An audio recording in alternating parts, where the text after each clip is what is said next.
Thank you for tuning in and welcome to Hobby Tips.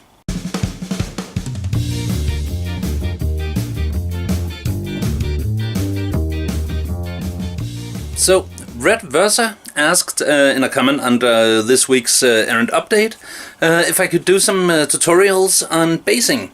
And that gave me an idea for a mini-series, because I have a few bases that I've taught myself to do basically in my sleep, so that I can keep them consistent even if I go away from that army or that theme for several months and then want to come back.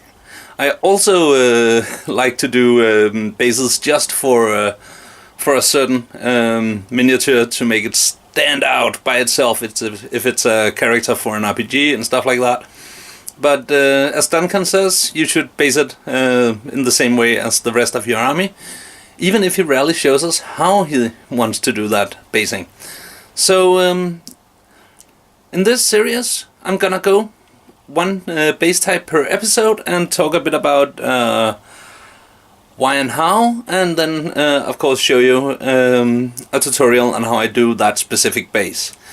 Today I'm gonna start with my Army of the Imperium base, even if it also spills over to my knights and my Mechanicum, who are pretty much, well, sometimes they're Dark Mechanicum and Traitor Knights, sometimes they're not. They're painted in a Malice scheme of black and white, so that I can use them as either. But anyway, let's take a look at the bases before we get into the actual hobby. Okay. So this is basically my standard 40k base.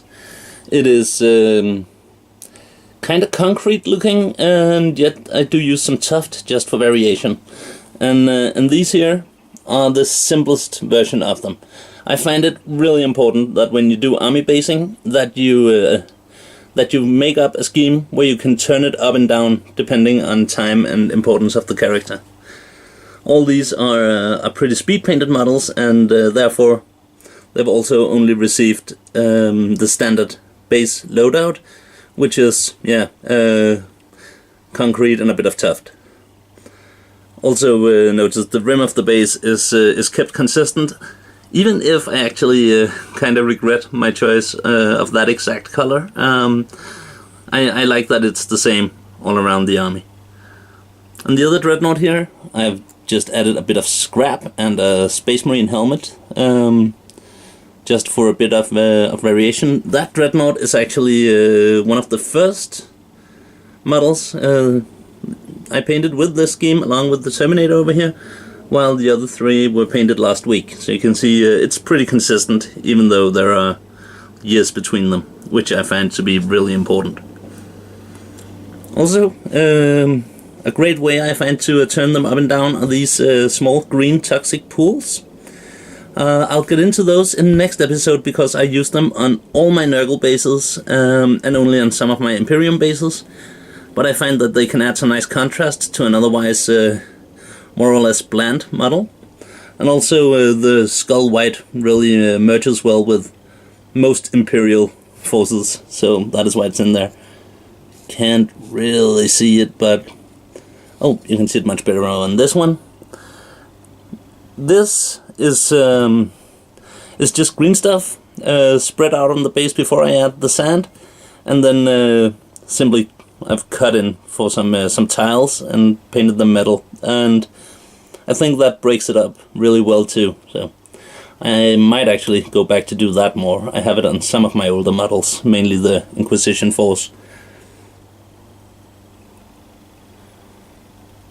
For the Imperial Knights, let me zoom out a bit.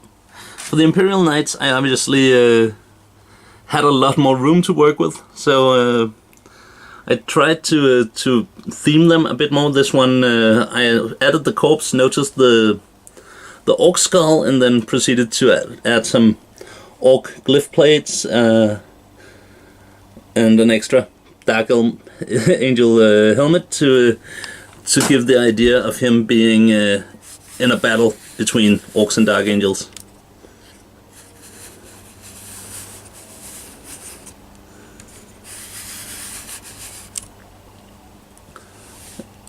And when I'm doing my Mechanicum, as you can see here, I use a lot of small cogs and gears, and these are actually just old watch parts. And you can often find these online really cheap if you search for steampunk charms or stuff like that.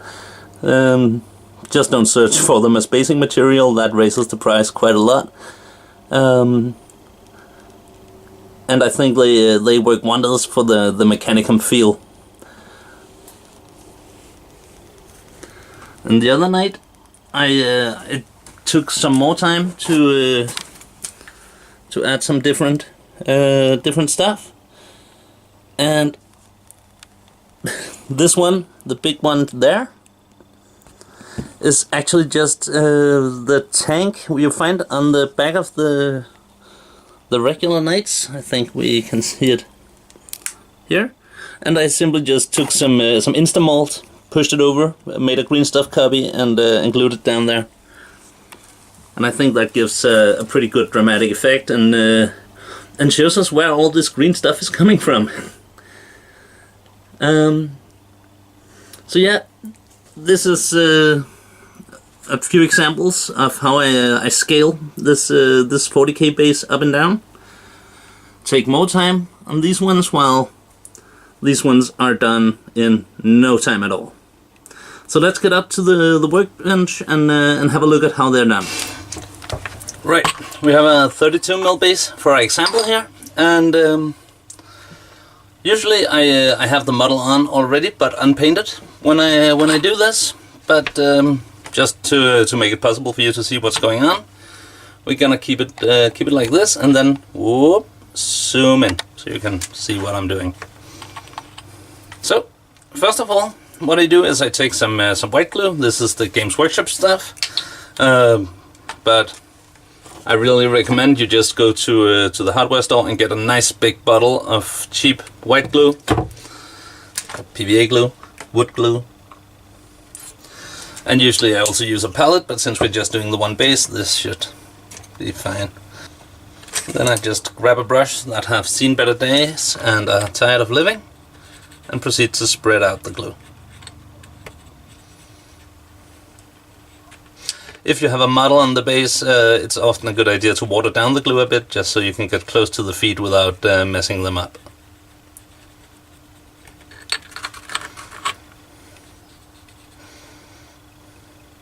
And of course, if you want various cogs or skulls stuff on, you should also add them along with the miniature before you do this. But as I said, this is an example of a fast, easy, and good looking standard base.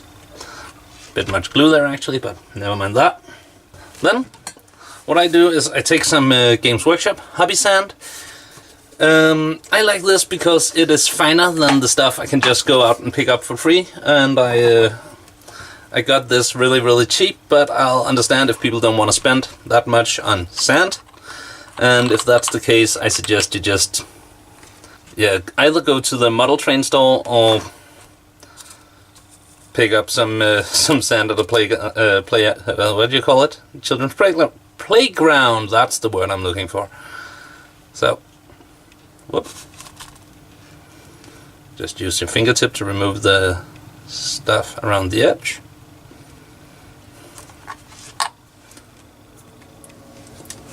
And that is the most basic and simplest way to texture. I like using texture paints, but I also find that if you want to do a consistent army, then texture paint can often be a curse, because if you run out, you're suddenly unable to base your minis. I've had that problem with the Necron army, and with my Frostgrave Witch Warband, and it's a pain to have to go out and buy expensive Games Workshop texture paints just to continue with a bigger project. For small projects, I think they're awesome, and I will be using some of them in future episodes. But hair dryer, because it's faster. Alternately, especially if you're doing a lot of them, you could place them in a dehydrator. But my wife is using that one to to dry some wild berries and stuff right now, so it's not available. Hopefully I can use that in one of the other videos to show you how that works. Right, so here's our base, and now we're ready to get to paint. So, as always, we pretend there is a model on there, so we take an old empty paint pot, bit of poster putty, and simply mount the base. Then normally I would just prime it whatever color I want to prime the miniature and then paint over it, but since there is just the base, I'm taking some Mechanical Standard Grey spray, where normally I would just paint that in with a brush, unless of course I wanted the model to have a grey base coat, in which case I'd, for models with these bases, go for the Mechanical Standard Grey rather than another tone of grey, because I, as mentioned, want to keep them consistent. So, once again, a bit of dry time, and just to help it along a bit. And clearly this technique works really well when you're doing batches, because then the drive time doesn't really matter and the actual working time on the base is next to nothing. So once it's completely dry, and usually when I am adding Nuln Oil to something else on the miniature, I'll add some to the base as well. I see a lot of people preferring to do the bases in the end. I very rarely do that. I mean, if there is something on the miniature that is going to be Mechanical Standard Grey, then I add the grey to the base at that point, and then when I get to do black wash on the base or on the miniature, then I just black wash the base at the same time. I find it much easier to do it like that. Also, then if you make mistakes on the base, you can clean them up when you clean up mistakes other places on the miniature, rather than having a finished miniature, then do the base, then mess up one of the feet, then having to do that all over. Anyway, what I do is I simply give it a healthy wash of Nuln Oil. And don't worry if it seems like it's getting all black, it's not. The sand helps it flow down and dry up really nice. And once again, yes, you guessed it, dry time. So, with the wash completely dry, I gave it about 5 minutes of regular air time after hair drying it. I grabbed a beat up dry brush, like that, and some Fenrisian Grey. And this pot of Fenrisian Grey has almost turned into a dry compound, which is perfect for what I use it for. So while I would normally just pour in a bit of thinner and shake it up, I chosen to keep this like this because it makes preparing a dry brush much faster. So what I do is I simply start to, in quite random patterns, highlight up the concrete, and I find that the end result is actually best if some areas are more bluish gray than others, and that you leave some dark spots here and there, which also helps a lot if there are feet on the base, because obviously the feet would, for some funny reason, almost always be in one of the darker spots. So, like this, nice and fast. And then my rim color of choice is Maofeng Brown. And notice how these were the first army bases I came up with after the new paints were released. So everything is Games Workshop. Get a bit of Maofeng Brown over to the wet palette and thin it down, because these base paints can easily used to be 50-50 water, sometimes even more water than that actually. And again, especially if you're doing big batches, it's quite nice not to use a whole pot of paint just for the bases. And then with a nice big brush, just start to add the very wet paint. so that it flows smoothly onto the rim and doesn't leave brush marks. I'm still getting used to the new camera angle there, so thankfully, because it's so wet, it's easily to just rub it off with a finger if you make any mistakes. And then once that is dry, I'll do it once again.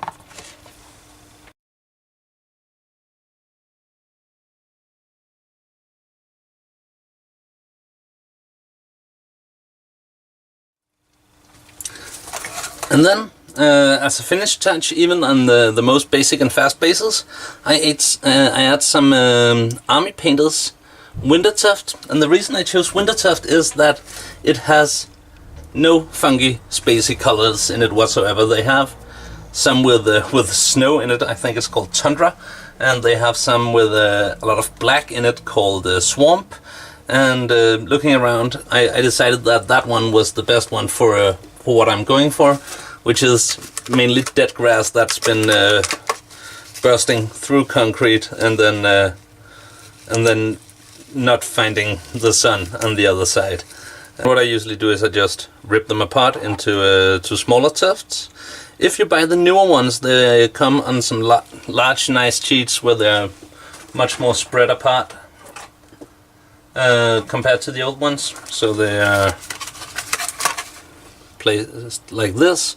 Then I'd suggest, if you want them smaller than the smallest ones that are in there, use a hobby knife to cut them. But for these older ones, you can just use your fingers and rip them apart, basically. And then with a bit of super glue, put them down there, and then often I find that to make them look more natural, actually, it's a good idea to take some clippers and then just remove some of the weirder outburst spikes thingies, whatever you want to call them. So yeah, that is a really fast, easy and convenient way to get bases done while you're painting your miniatures. As mentioned several times now, it's easy to scale up and down the amount of detail and decoration you want to add to it. You could easily use cork to make some variation in height too. I have not done that yet, actually. Though I have used larger cogwheels and stuff to get some raised positions to support a raised leg or stuff like that. And I think it works really, really well. For tabletop value, it makes the army look united, even if I field an allied force with knights and dark angels and some Inquisition or Mechanicum forces. And yeah, as said, most important, it's easy to keep it consistent, and it's easy for me to remember what I do. What you could do if you want to use this technique but don't like the result is, of course, changing the rim of the base to black or darker brown would be my suggestion. You could also, instead of Fenrisian Grey, use Terminated Stone or Tyrant Skull or something like that to get a more bleached concrete look. In the next episode we'll look at the green pools, but if you can't wait for that, Duncan showed that technique when he was doing the Chaos Wasteland bases over on Warhammer TV, and I use pretty much the same steps for that. It's Caliban green and then Nurgle's Rot over it in a few layers. So yeah, let me know below if you have any questions, and as always, if there is something specific you would like to see. I don't know when we'll get to do the next part of this army basing series. Maybe next Friday, maybe some other Friday in the near future. Depends on if somebody have a great suggestion for another hobby tip and stuff like that. But yeah, till next time, take care and enjoy the weekend, and bye bye!